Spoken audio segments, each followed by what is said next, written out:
Hi, everybody. Welcome back to Culturama. And this is our final weekend, the day after Thanksgiving. And so we're all in turkey comas, but still fighting on.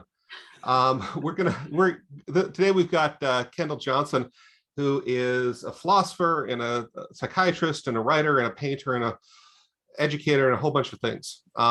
He's going to talk. In a while, we're going to have breakout rooms. And if you go to one, that's great. But if you need closed captioning, please stay in the general room, because I just found out that closed captioning does not work in breakout rooms. So you'll have to stay here. So Ken, take it away. Thank you. Your brief summary of my various career experiences sort of reads like a testimony of a misspent youth. There's, the good news of having a diverse background is that it gives you different perspectives. And the bad news is that it tends to leave you a bit fractured because they're so self-inclusive, each one of them. What I've tried to do in my work, at least in the later part of my life, is trying to weave some sense into the whole business. And that's been very rewarding and very interesting. And I think the reason I was selected to do the piece on writing about art is that I do art, and I also do shrinkly things about art. And so that helps with kind of making sense of the whole mess. And I hope to talk a little bit with you today about the whole business of the relationship between word and image, because it can be very useful for writers to give some thought to that, whether you write about art or whether you use art as a process of your writing, or whether you simply are trying to make sense of what you see in the world. So I'm just gonna jump in. I'm gonna share some notes with you.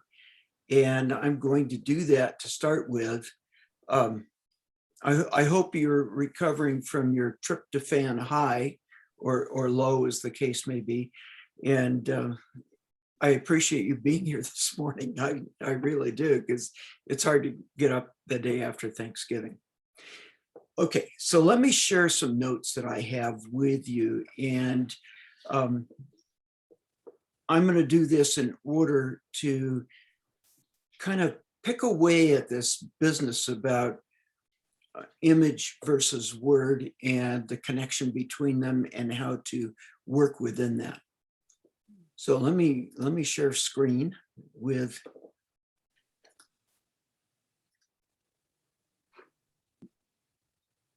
So can you see Vincent van Gogh's Mulberry Tree? Yes. Oh, good.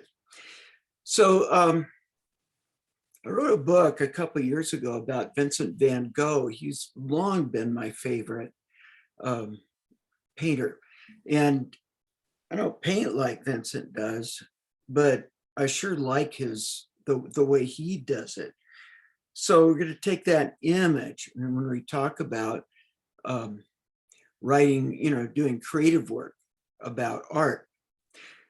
John, I have this meeting is being recorded sign up on my screen. I wonder if anybody else has their screen blocked with it. Oh, I don't know how to take that down. Okay. You probably able to just move it to the side. I had to click on. Oh, there it is. Yeah. Click on it to say I acknowledged it or something. So Continue. Okay, so if you got it, click continue. Okay, so I'll establish literary chops first, so you have a sense that I know something about this. Although, admittedly, this whole business about art and writing is so huge. Nobody knows much. We're all groping in the dark. I did write a book about Vincent van Gogh called Dear Vincent, that's published by the Sassy Museum of Art. It's available for free to look at. You can go on their website. It's easy to find, and you just open to the whole thing. And maybe when we get finished, if you guys haven't been talking very much, and I have to fill in time, we can go on that site and look at that book. Other books are less focused on the art. Chaos and Ash is Pelicanesis. Fireflies Against Darkness just came out by Arroyo Seco. Both of the covers of those I did. And they were gracious enough to run against all prevailing wisdom, as John expressed, and they allowed me input on the cover. So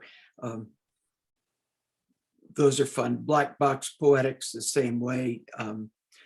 That just came out in June by Bamboo Dark Press, and I was delighted to do it. And each of those books has some discussions of art. Fireflies Against Darkness more so. So let me move on and introduce the concept of ekphrasis. Ekphrasis you probably have heard before. Let me sharpen definition just for the use in this capacity. Ephrasis is writing about art. I'll go into that a little bit more in just a minute. It's about a lot of things having to do with art.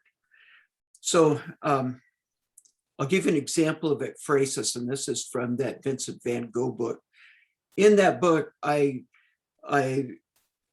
look at a section, a selection of his paintings, one of which is Mulberry Tree. In the book, for each of those sections, I have kind of a high school level introduction to the piece within his work. And then I have a quote or two out of his letters, which the guy, if you're interested, Van Gogh is known almost as well for his letters, his collected letters. He has over 1,000 collected letters, and they have been judged by a number of art historians as works in and themselves, and are very interesting. So I have a quote by him about the particular piece of art or about some idea connected to it. And then I write a letter back to him. And I'm writing from, the 21st century, 22nd century, and as from my previous role as a shrink. And so there's some things I want to take him to task on as an artist, some things I want to explore, but I write basically to the artwork that he had done. So in this case, the Mulberry Tree. Dear Vincent, your landscapes trade restraint for wild abandon, for rapture, they enchant. In pursuit of your vision, you chose to live outside conventional norms. In so doing, you died to that more prosaic world. Vincent, your chair on the boatman, carrying us away from a world premised upon blindness and preconception. Through your work, we see our world differently. The river Styx is what we believe to be the end, but you show us that it's only the dawn. Your paintings usher us into our tomorrow. Fall landscape canticle, mountains flux and flow, sun-spun gold stars wheeling, trees twist and entwine, a mad holy love song. So this is one form of ekphrastic poetry. It's technically an ekphrastic epistolary. It's about art, it's about the artist, it's about the writer all at once.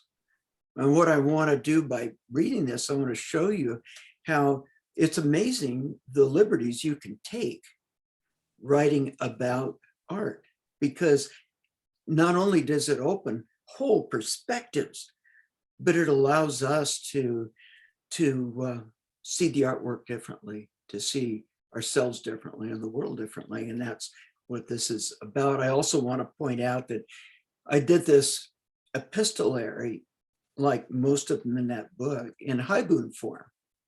So we have a prose poem opening followed by a short poem. In this case, basically it focuses more directly and loses the disconnected perspective. The tankas are good for that because they allow a connection more directly. Okay, so the term Ephrasis means writing to art. It also means writing from art, writing at art, writing toward art, writing with art, writing reaction to art. In other words, it's not limited to simply addressing a piece. So this chart is about the components of the writing process in Ephrasis. So on the right, we have the writer, and the red line shows what he writes. And then there's the reader who views not only the art piece, but the text. And so the question is, what can the reader get about from Ephrasis that comes through differently than in much of the writing, where it's simply the relationship between the reader and the text? My sense, if you look up on the left in the purple, this is like provides triangulated fire, that there's something beyond both the text and beyond the image itself. There is something that the two together point towards, and do so more obviously than in much other writing, from my point of view. So I'll let you on a current project I'm working on using Ephrasis on my own work. So this is a set of photographs of my own paintings that I've then cast in black and white, just to convey more of the mood. We'll come back to this image a little later, but it's basically a memoir of my service in Vietnam and my experiences there. And this project is something that I've been working on for about 6 years. And the first form it took was a book called Fragments, which is available with the Vincent book at the Sassy Museum of Art. He made a catalog out of it. And my writing at the time was rudimentary in a lot of ways, and I've learned more since. But what I've used is the manipulation of images and words to explore my own memories. And here's why this is relevant. I don't remember much about being there. I came back with whopping amounts of dissociation and a certain amount of absolute amnesia that I don't remember much. And I'm not alone in that. A lot of veterans suffer from that. I was on a gunboat. We had intense noise, and there's something about the noise that screws up the memory making. And I've talked to people who served in artillery units, and I've been meeting recently with a friend of mine from the ship who was on at the same time as I was. And we try and pull memories out, and it's been quite an interesting process. My memories were different than his, as we would expect, but I'm learning more about my experience about the stuff that I'm not remembering by listening to the stuff he remembers. So this whole process of memory, and which is an appropriate subject for all memoir, comes up in this this piece. So this is the current state of this work, and I'll read several pages out of it, and then we can talk about it. Title is Rocket's Red Glare. I sense my steady jolt and lurch as large guns set the sky on fire and pound the dark jungle beach a mere 100 yards away. The loudspeaker crackles. Now battle stations, this is not a drill. I run towards my assigned station, ducking under the swinging barrels of the 5-inch 50 cannons, and the seas wash the decks around the hatch I secure. I dimly hear the television commentary breaking through the flashback yet again. I slow my breathing, take stock, reorienting to my chair, my study, here in the middle of summer 2021. I had let the TV do it to me again. As I watch images of January 6th, the swarming of the Capitol, the wild eyes and fury, crazed fools threatening everything. Byproduct of the spectacle and hate, fear, hunger, addiction, the end of truth plays out on evening news. I had swept back once more. That's a flashback, obviously.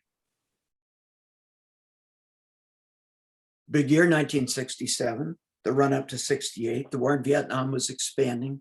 Civil unrest erupted across the US. Organized protests against both racism and the war gained in size and momentum. Arguments broke out in dormitories and truck stops. Against my better judgment, I went to Vietnam. These are stories of that time with no plot, seared into memory so deeply they can never be put in perspective.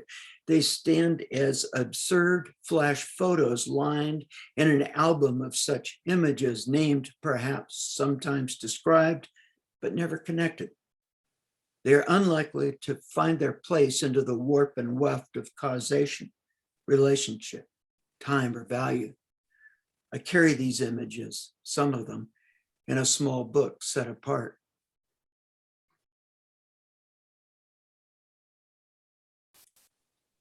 Head throbbing from little sleep, I climbed the ladder leading from galley to bridge. Arms and shoulders ached from slamming into passageway bulkheads. Dim red combat lighting, clamor of wind and water smashing, tools and dishes banging, nearly drowns the din of straining engine room vibration, hot fuel oil smell. The entire hull shimmies. Here I am in a war I detest, among others who detest me. What the fuck are you doing here? Water blinds the bridge. Bow leaves the water and then a 60-foot free fall. Wheel spins right when compass spins left. Not hard, I go left.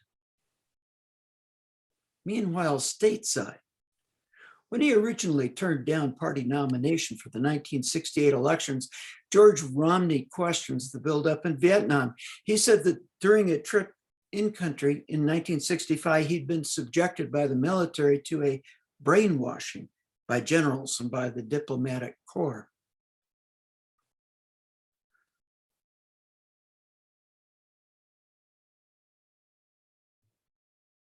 I have trouble hearing what people are telling me. Officers or petty officers order me to do things or explain how. I'm not able to understand their words. They say something, I hear words go past, they don't often cohere. I say, what? They yell louder, including something like, what hell, listen up. And then the threats start. The loudspeaker crackles. Now battle stations, this is not a drill. Meanwhile, stateside, news reports 159 race riots across the US in the long, hot summer.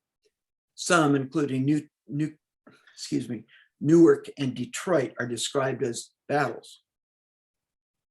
Meanwhile, stateside, Janice Ian's Society's Child, Baby I've Been Thinking, released for the third time.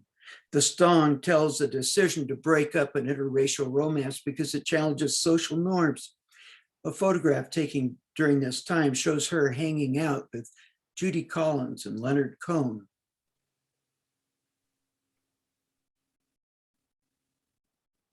In the darkness of my dreams, I stare inland as the jungle slides by slowly, sometimes far, just in a horizon line, sometimes close, just a short swim. I'm drawn to the water.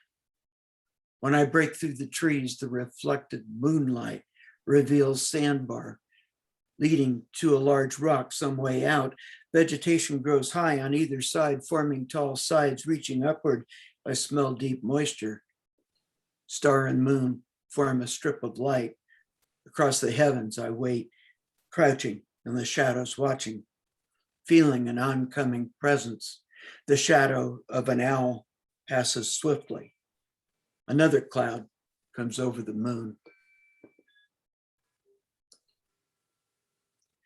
So that's a use of writing and art together, not just to express what's being,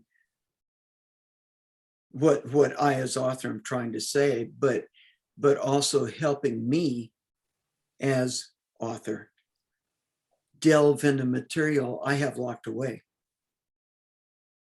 So when I say there are various uses for Ephrasis, I'm kind of referring in that kind of directions. Any questions about this so far? Or has it rendered you all speechless? Well, I'm wondering how many, because I paint, I'm an artist, Yes. visual artist too. I just wonder how often artists have the opportunity to publish words and images together. I have a friend who writes a lot of ekphrastic poems, and she's has the challenge of trying to match up images that she might not be able to get the rights to Yes. duplicate in a book. So she's been trying for years to get this collection out there. So I don't know, do you have experience with, Yeah. more people who have tried to do that, or? Yeah, two comments on that. One is that as a writer who is writing about specific art and wants the two seen together, you got to work hard at finding presses willing to do that. There's been a huge opening once we get into ebooks and electronic publishing to make that more capable.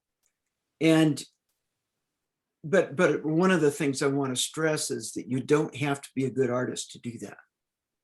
You really don't. And there's lots of ways, and we'll explore a couple of ways in just a minute. But traditionally, Ephrasis is written without the object present. So, Ode to a Grecian Urn, Right. like Keats, you don't see the Grecian urn, you see it through his eyes, his words. The limitation of that is that it assumes that the Grecian urn, as Keats sees it, is the whole thing, and it's not. So that's why I like the comment of triangulating fire beyond at what the messages floating out there in the ether really are. John's written a book on Ephrasis, very good one. And his book was not illustrated. All of it was bound in the writing. And there's a certain strength that comes through that. Any comments on that, John, from your point of view? Yeah, I wanted to clarify. Is it your friend who's doing the images, or is your friend writing to the images? She's writing to the images, and they're some of them she can't get permissions from the artist to duplicate them in the book. Those I would think have to be more, they'd really have to be standalone pieces. Yeah. Even though she would like to have the image with the book, in the book. She can't do it always. So that may make it harder too to get it published, because there's some images and some not. Well, it might make it in some ways easier though, because publishing all those images would be really, really expensive. Yeah, that's part of the problem. Yeah. And so if you just have a few representative examples, I think that might be a good way to go. two really clear implications regarding electronic publishing come from this. First of all, you're not restricted to existing publishers. You can actually do it yourself and publish. It depends on how much you want it out there. Mhm. Another implication of e-publishing is that it sidesteps the whole printing cost issue. So I'm do black and white things because I've been lucky enough to find some publishers who are willing to publish, but they can't afford the full color prints. And so I've been working at developing a third form. You know, I take a picture of a detail out of one of my paintings, and I render it in black and white, like that picture of the face at the outset of the Rocker's red glare thing. The other thing is that some publishers are clever in that they are able to locate images that have been published, like in museums, and they simply put a link to that image Yeah. and embed that in the manuscript. And which means you get the real thing, you get a better image than you otherwise normally would. It's not constrained to your technical capabilities. When I did the Van Gogh thing, one of the reasons, and I was asked to do that book, and one of the reasons I was asked is that the publisher, Gene Sassy, at the Sassy Museum of Art had found out that you could access full resolution pictures on their website and there was no charge. And the book was done as a museum project, so it wasn't a for-profit thing, and there was no reason why he couldn't put them in the catalog in full resolution, because he wasn't charging for that catalog for the most part. And so that sidestepped a lot of those issues. And I guess the bottom line is person who's doing Ephrasis writing has to be as creative with writing as the artist was in painting or sculpting. It's a bigger project than normal. Back to the Ephrasis review. This is a really amazing resource for us. You know, she puts out an electronic journal, and so suddenly, and it's focused on Ephrasis writing, and so Laurette manages to access good artwork available for the writers who are publishing there. I love publishing in her journal for that reason. Yeah. I wanted to ask you, I realize your book is about images and words and that you're a painter, so this is obviously about visual arts, but you mentioned that your memories were especially suppressed by the noise aspect of when you were a soldier. So I'm curious to know whether songs have unlocked some of those memories for you also, another type of ekphrastic writing. And the answer to that is yes, hell yes. I can't walk down the street without and hear a helicopter without looking for places to hide. Even now, it's been over a half century later, and I'm still goosey about helicopters. A particular song comes on, and it can transport me back. Creedence Clearwater Revival songs. Damn, I mean, I'm out of control when those. And it allows you to write.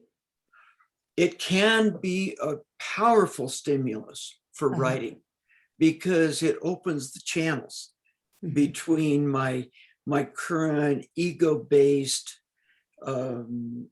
restrictions, perceptual restrictions on the one hand, and raw memory that don't admit to and don't need interpretation. And so I don't have to edit and monitor so much. It just sort of gets past those walls of resistance inside. Yeah, that's really a good suggestion. I remember hanging out with a social worker. I was doing some consulting trauma work in St. Lucia in the Philippines. And I had been invited down to speak to doctors and nurses about trauma in their patient population, which is a very high violence area. And so I met a guy named Johnny Decatoria, and he was a Philippine. Johnny served not in Vietnam itself, but just on the border. And as part of the process of screening refugees that were fleeing from Vietnam and screening them for acceptability to get into some other place, and they'd have to turn some back. It was a very difficult process for him, because if he turned somebody back, they're likely to be swept into a concentration camp or killed. And so it was tough on him. And so he and I both are really scarred from our time. When we got together, Filipinos are known for what's the technique for singing in public with a sound background and a microphone in Europe and in like in bars and stuff. Karaoke, thank you. I was blanking on that. Johnny and I would stay up drinking until 2 or 3 in the morning, just bellowing out karaoke songs from his machine of that era. And boy, it was cathartic as all get out. So anyway, does that help answer? Yeah, John. Daniel has his hand up. Daniel. Virtually. Hi, Kendall. I mean, that's really fascinating. I may be totally off base here, but so I really liked how you were saying that the poem that's ekphrastic does not need the image there. It can stand alone. And last week we were in here, we did some ekphrastic on sex poems, actually, and they were photographs. Mm-hmm. And then it just struck me that a lot of poetry is imagistic. So in a sense, all poetry is ekphrastic of that type. Can be, yes. Alone, you know, and the then good stuff. Yeah. So I'm wondering why ekphrastic is kind of isolated to talking about art when it actually can be done from photographs that aren't even artistic, and it can be done from life that is just the way it is. Yeah, I think the distinction that you're looking for is the difference between content and process. That if you are, if you're writing imagery that is wildly present as imagery per se, versus using imagery to trigger off writing, which may or may not itself refer to those images. It's about using the aesthetic channel to open up perspectives that you're trying to get at. It's essentially my process in painting. Most of my paintings are very abstract, but they bind the emotional power in ways that my cognitive stuff at the time I was starting that project couldn't tolerate.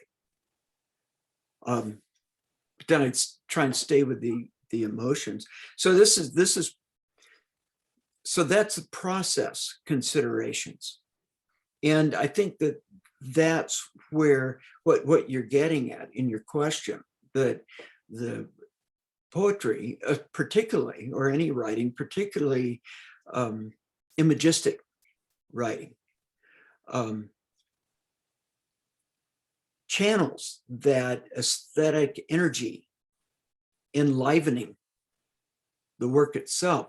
One of the things I want to get into in short order is going to be a couple exercises. I don't know whether we'll have time for both, but that use sort of aesthetic approaches to get at material that that you're wanting to harness. And so kind of what I'd like to do now is shift gears into that and just give an exercise in doing that. Let me preface it by just about 3 sentences of background theory. And that is, the whole right brain, left brain controversy about certain functions being accessible to right brain versus left brain, whereas left brain is focused on linear thinking, that sort of thing. The right brain is far more concrete, metaphoric. Latest research says that's hooey. There's nothing that can isolate anything going in the literal left hemisphere.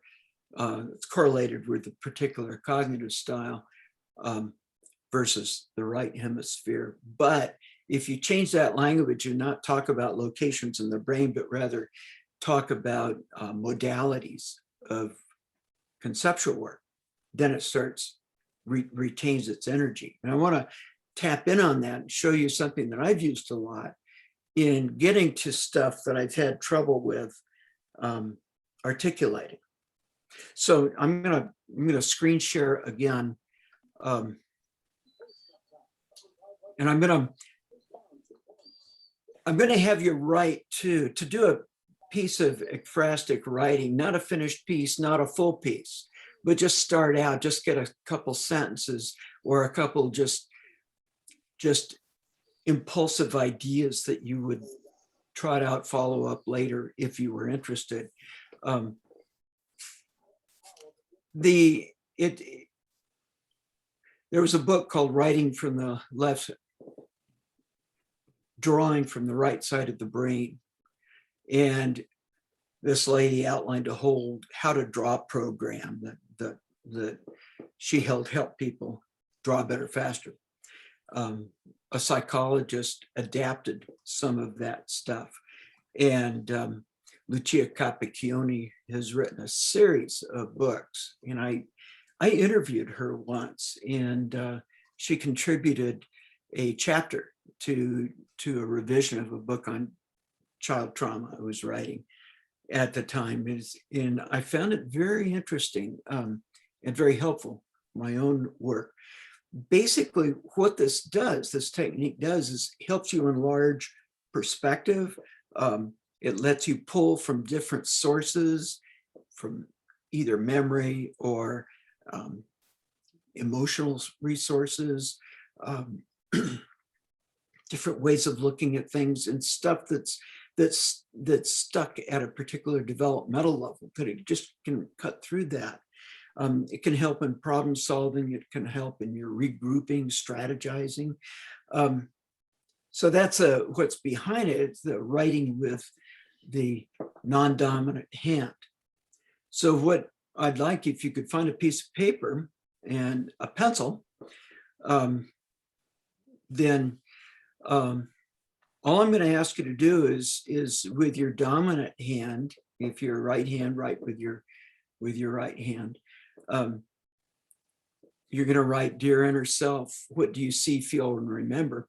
I'm going to ask you to do that looking at this particular picture out of that thing I'm working on now, and then change hands and put your writing instrument in the other hand. And even though it feels clumsy, you can just do it. Write whatever comes to mind.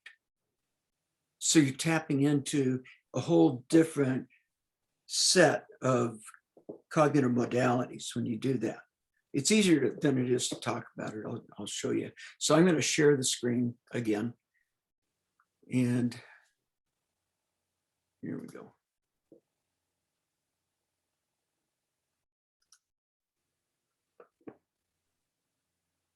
So you see exercise 1.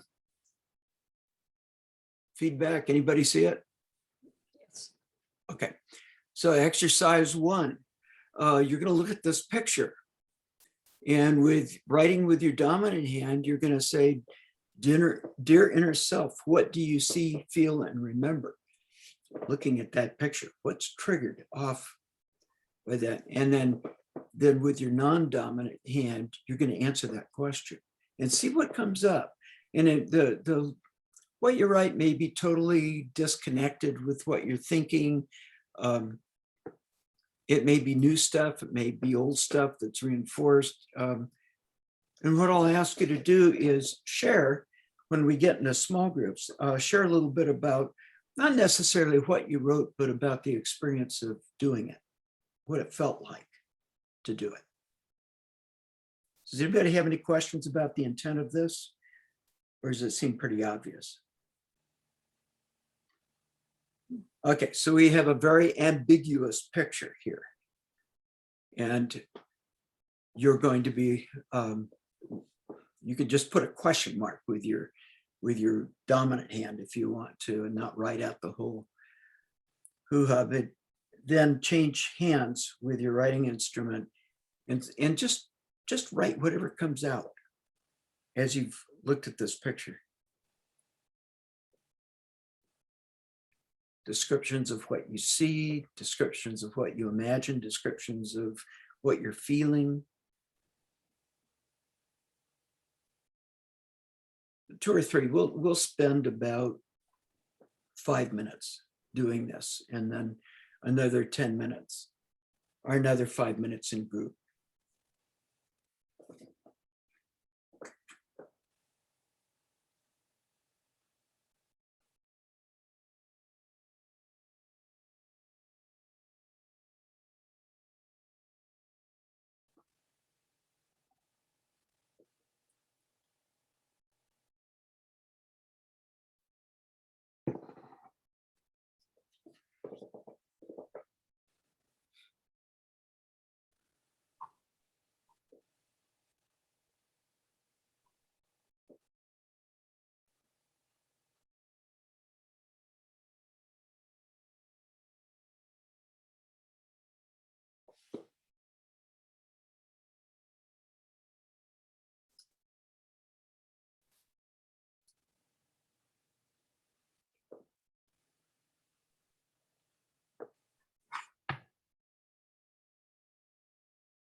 We'll go for about 1 more minute.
Okay, let's wrap this up. And I'd like to ask John if he could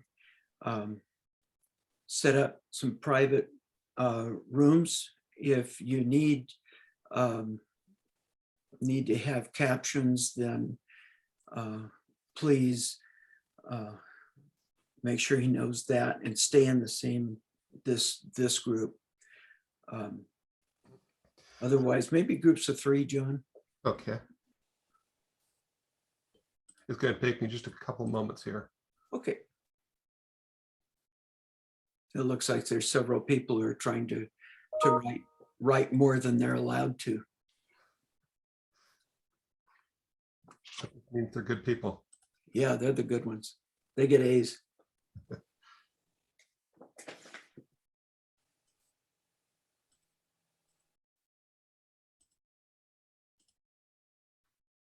Okay, they're all open now. What does that mean? It means everybody can go into their rooms. Okay.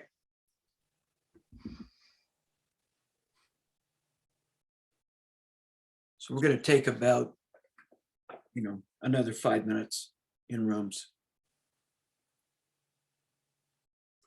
It looks like we have about, oh, okay. We have 3 staying out, so those 3 might want to talk here. Yeah, and we are open to doing so.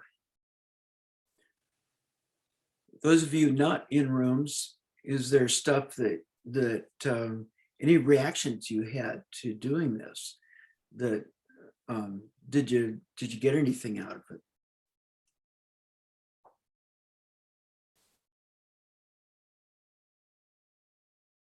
I think I'm calling into the darkness, John. Yeah, Tom's up next, and Edna's very, very early for Edna, who's in New Zealand. So she might be getting coffee or something. Right, got it. That makes plenty of sense. It's a really fascinating approach. What does writing with your non-dominant hand do? It triggers a less conventionally governed form of consciousness. Where Freud himself, way back in the Dark Ages, talked about societies suppressing certain ways of seeing, ways of thinking, ways of feeling, and excluding those from normal conversations. And we incorporate that growing up. So one of the things we have to do as artists or as writers as we get older is try and unlearn all of our conditioned inhibitions.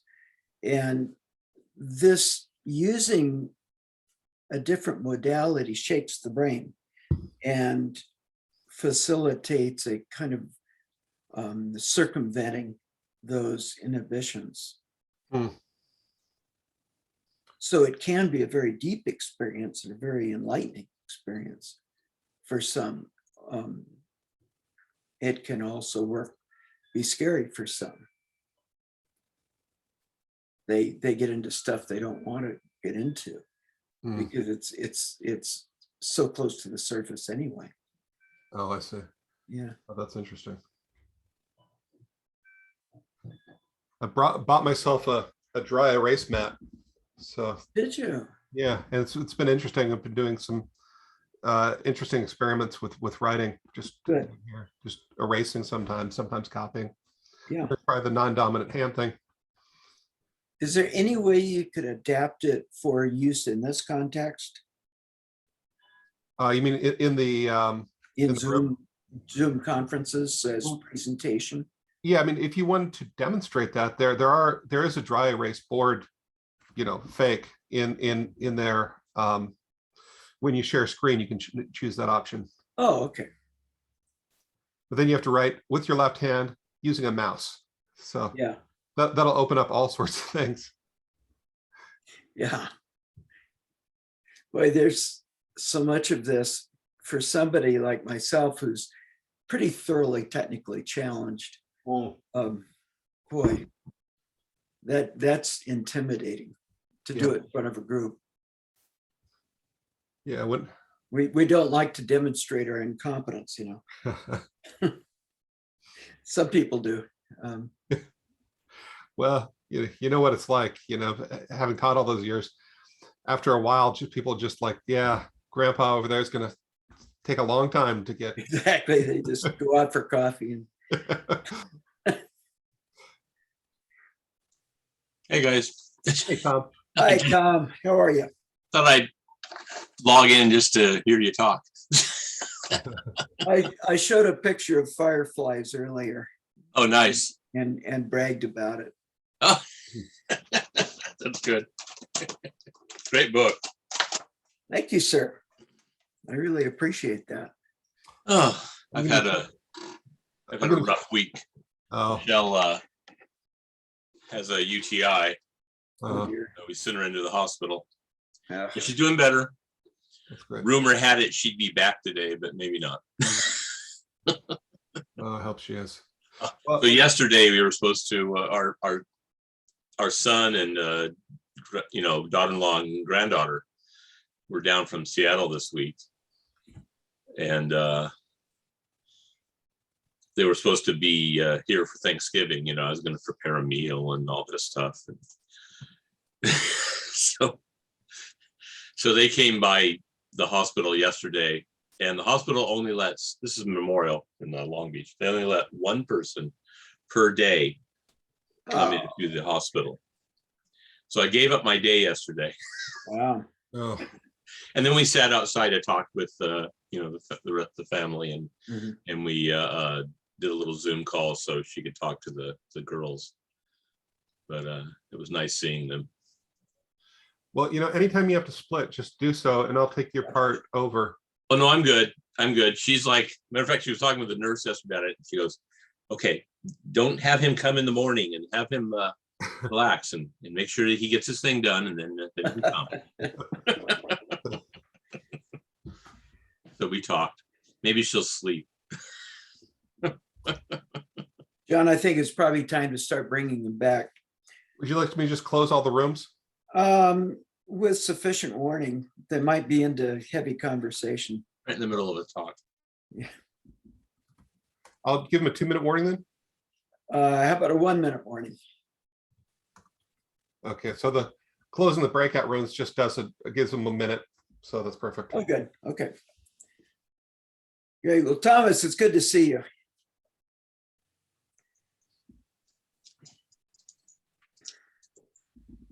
Yeah, always good to see you.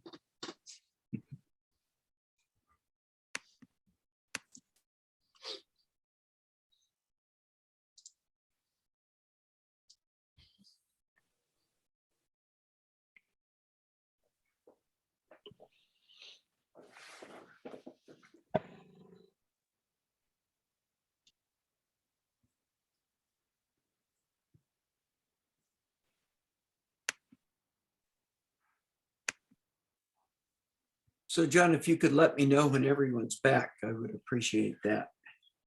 Okay, we've got 10 of the 14. Okay, here. Let's see. Oh, Rooney and Carrie are in deep conversation, it looks like. Oh, dear. Kendall, is this your painting? Yes, it is. I Which, love it. the thing on the screen or the behind me? Well, the one that you're showing us, black and white. Yeah, Yeah. it's a full color picture Oh. and it's bigger than that. Mm. And like I say, I like to, for certain purposes, I like to just show a detail and translate it into black and white. It becomes a whole different image. Yeah. Okay, we got everybody back now. Okay. I'd like some feedback from you folks. What was this like to do as an exercise? Was it weird? Was it productive? What'd you think? It was awkward, Yeah, very awkward. Yeah. but fun. Did you get anything out of it? I got more out of it after the breakout room. I think comparing the three of us with our different Yes. perspectives was really fascinating. Oh, good. Good. And I'd add on to that, Nancy, that then coming back into this main room and seeing the image again after hearing what other people saw and felt is quite an incredible experience. You see it differently, huh? Mhm. Yeah. When a work is particularly projective like this is, it's evocative, it's provocative, you know, it elicits stuff in it that you can only handle to the extent you can handle it right then.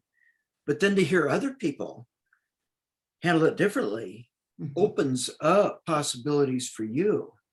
So if we were to repeat this again with the same image, then you might have a whole different, you know, set of things that you see out of it. And you can use this, like if you're sitting down to write an ekphrastic piece, if you want to write a poem to a painting, for instance, inspired by a painting, then this can be an initial start. You can just get some leads out of this exercise to follow. And you can use it in non-ekphrastic ways too, obviously. If I often get into situations in real time in which I'm sort of not knowing where to go, not knowing what to do, or seeking a different approach, and I'll use this. And it's very useful.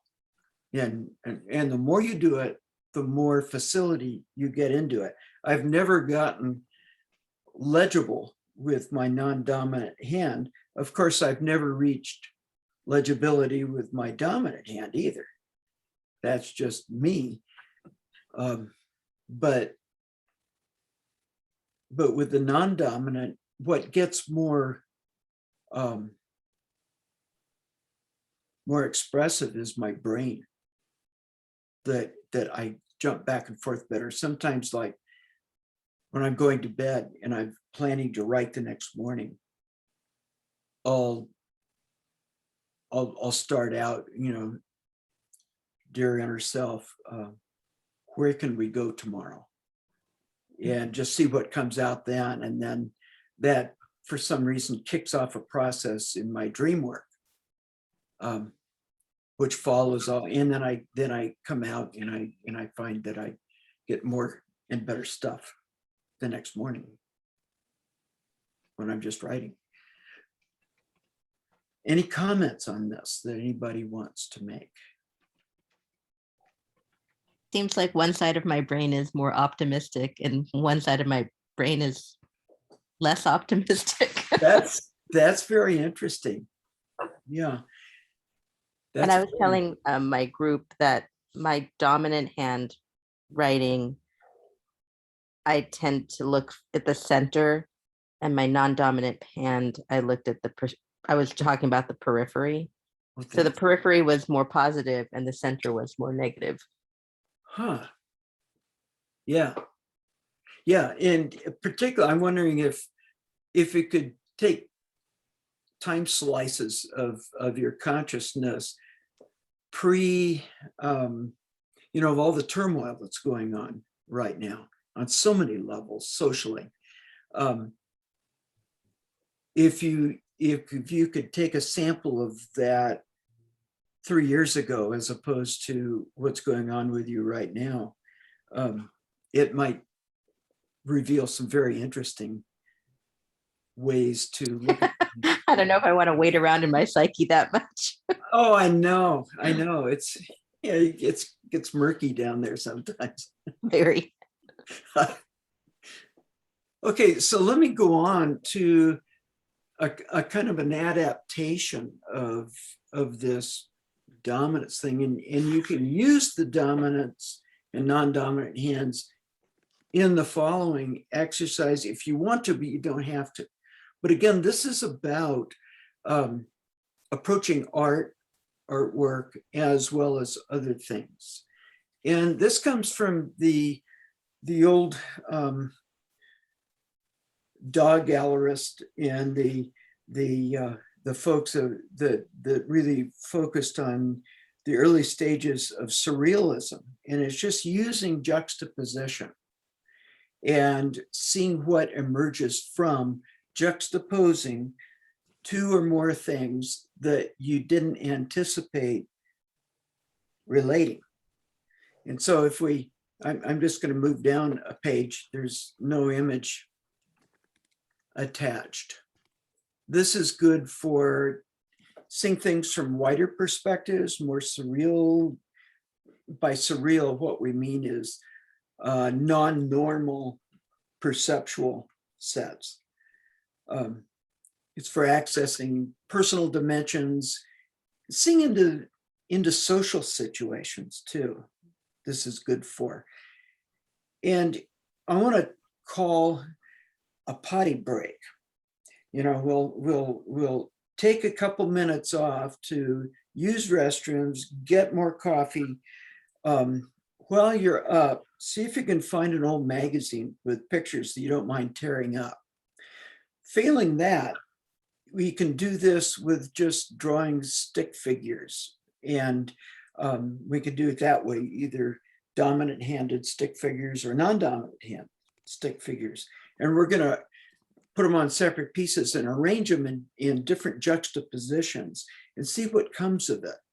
And so at the conclusion of that process, we'll be writing what you see, writing what you're learning from the juxtaposition.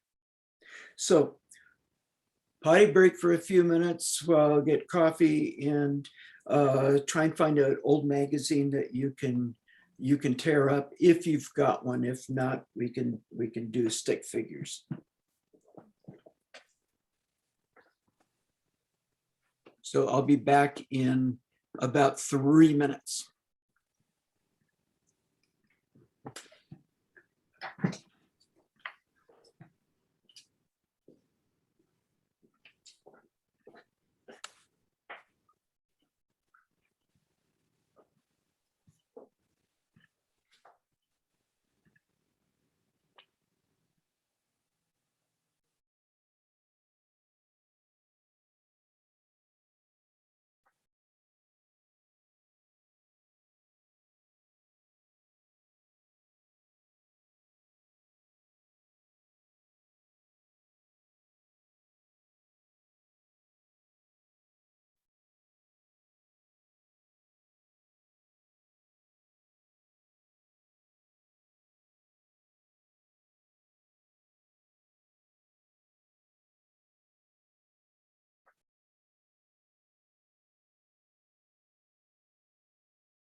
It's supposed to be a writing workshop. I forgot about.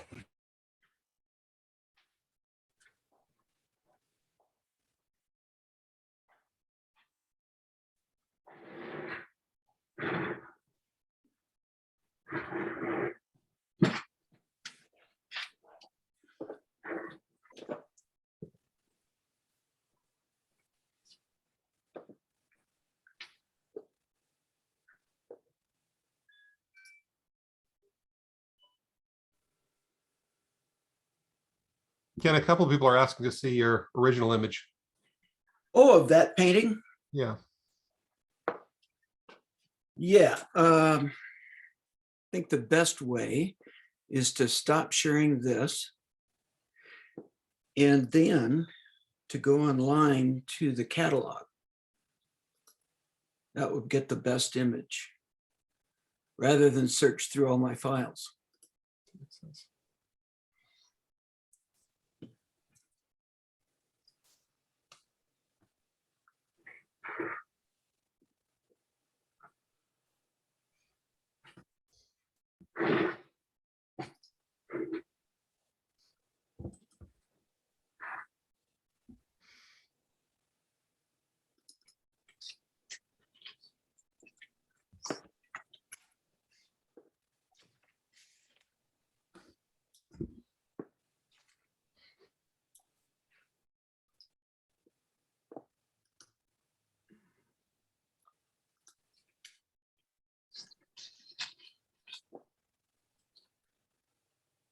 Okay, so can you see the fragments? Yeah. Okay, so I'm not sure exactly. They don't have tables of contents, so I'm gonna have to search through it, but it's only 40 pages long, so it won't take all that long. There it is. I'm gonna try enlarging this a little bit. I think if you click on the image, it'll enlarge. Oh, okay. Okay, can you see it? Yeah. Oh, wow. That really changes it. It changes it. Just doing it in black and white. For those of you who do both paint and take pictures, it's really a marvelous way to pull out certain elements that, you know, once you do a painting, your choice is accept it as is or repaint the damn thing. And this gives you a little bit of an alternative. And just to, now that we have this open, it might be good to this is the exhibit I had up when I first met John. I'm the director of a gallery in Pomona, and I was showing this Vietnam set. And this was just at the middle of my starting to try and nail down memories. And so, like in this one, this is a very big piece. It's like 6 feet wide and 3 feet tall. And it has this rough, clear plastic skin, which is thick. And that's superimposed on a model background, which maybe I could bring up a little bit. Yeah, that's all it gets.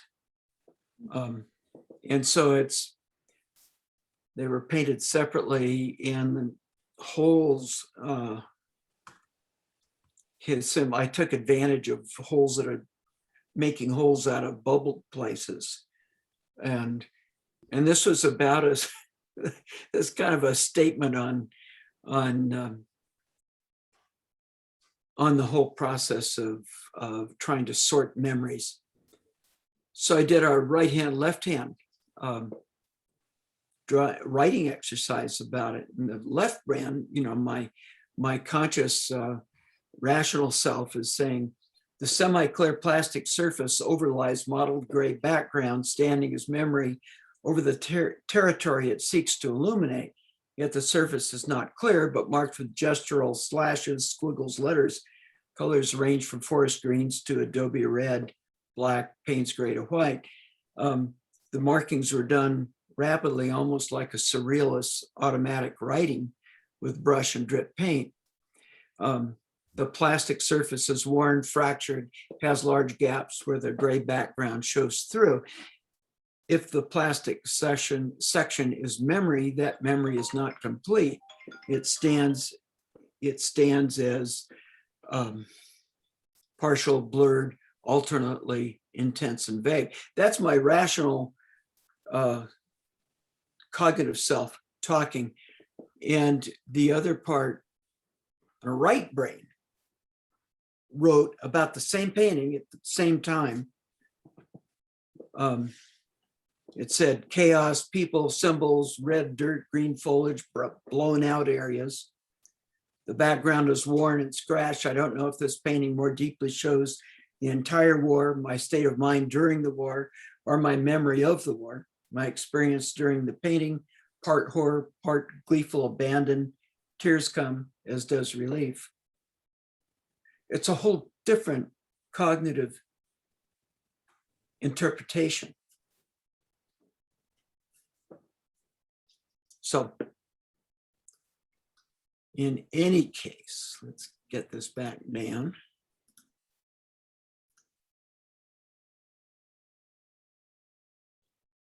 And I'll see if I can take this back to, this is the set of paintings some writing.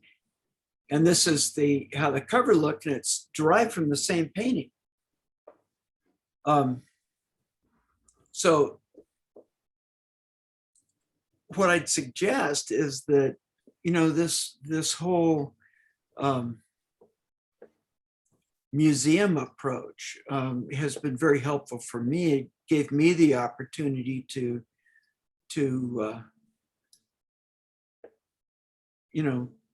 put things out that I wasn't otherwise able to do and follow my own process. And I guess the bottom line message of all this is this art business has such capability to allow us to go deep within ourselves, which is where we ought to be as writers anyway. Okay. So let me go back to the, we've only got about 10 minutes left. What I want to do is go back and share the notes that I had about exercise 2. We don't have time to do this too much. What I think we'll do, instead of breaking out into groups to do it, we have to choose between groups or discussion or actually doing it. And there's time for 2, but not 3 of those things. So what I'd like you to do is just take a second with the pictures that you have, that you found out of magazines, if you found any, and go through quickly and just find things that you notice are interesting. Use that term interesting as opposed to content, just something that's visually tickles your fancy, and rip it out of the magazine. And then you put it down on a flat paper and you just start moving it around. So the 3 or 4 or 5 images start standing in relationship to one another. Be aware of the centrality of position for a particular image. And think about what that might mean. If one of the images you have way away from the others and keep it there, that's significant. We don't know why it's significant yet. That's for your writing to tussle about with. If you don't have magazine pictures to do, this is when the surrealists were using this, they were using images torn out of magazines. Another way to do this is simply get a piece of paper and draw several stick figures. This doesn't require a great deal of artistic skill. This is just doodling. You can put faces on them or not, it's up to you. 3 or 4 or 5 of those, and allow them to make their own gestures appropriate.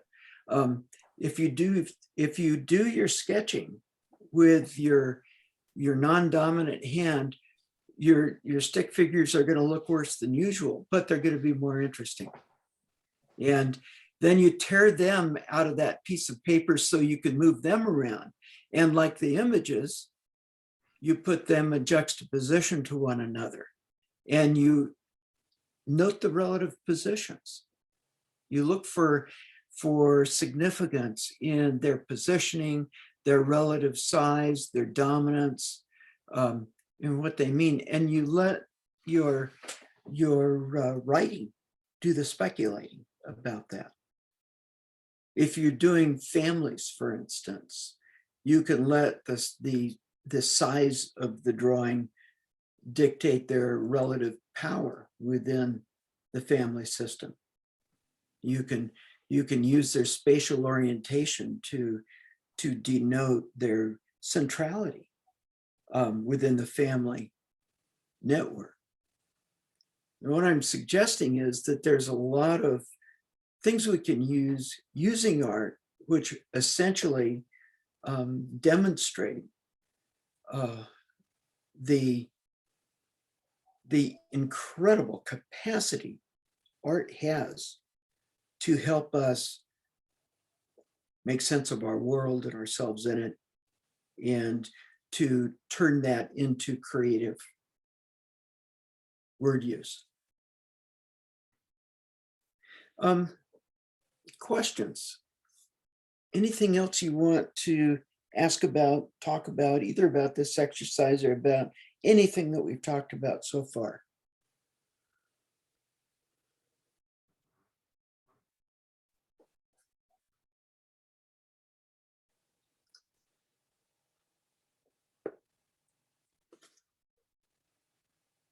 We're okay?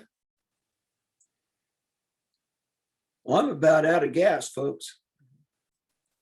So if there are no more questions or no more comments or anything, I'm gonna quit. Okay, Ken, I've got something I can talk about, just a couple of minutes. Please. Okay, so this has nothing to do with Ken's talk. At Mount SAC, we are trying to start a degree program for creative writing that you could do in Walnut, California, which is where we're located, or online. And part of that is we have to do a survey. It'll take maybe 3 seconds to do. It's just 3 yes or no questions. And I'd really appreciate it if you fill that out. Don't feel like you have to be a Californian to have access to this degree program. You won't. It'll be taught mostly with asynchronous online classes. So I'm going to put that in the chat. John, when would we be starting our program? Probably next year. Okay. And would this be an AA program? Yeah. If you have already completed a degree program, would you be able to use your GE, like if you have a BA, could you use your GE from your original degree and just take it would be classes? It'd be 15 units only of creative writing. There's one lit class that you can have the option to take, modern poetry, and then a special class that'll teach you how to make this into a career. Okay, that sounds awesome. John, are you going to include a separate class on memoir writing? Yes, there's creative nonfiction and memoir as two separate. Yeah. So I dropped in the chat. If you do that, take that poll, I would really appreciate it. Even if you're not interested, you can say I'm not interested. It has to be a part of our documentation.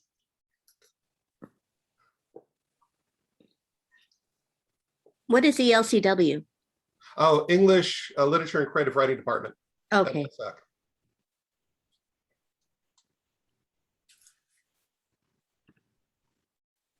Thank you, Nina. John, I want to thank you very much for inviting me to be part of this. I want to salute all of you for showing up after Thanksgiving, first class in the morning. That's brutal. And y'all are wonderful. Thank you. Thank you, Ken. Okay, well, up next, we're going to have Tom Thomas and Shannon Phillips at 11 o'clock. You can stay in this room if you like, or you can come back. It's always in the same room. It's just my own person. So thank you all for coming.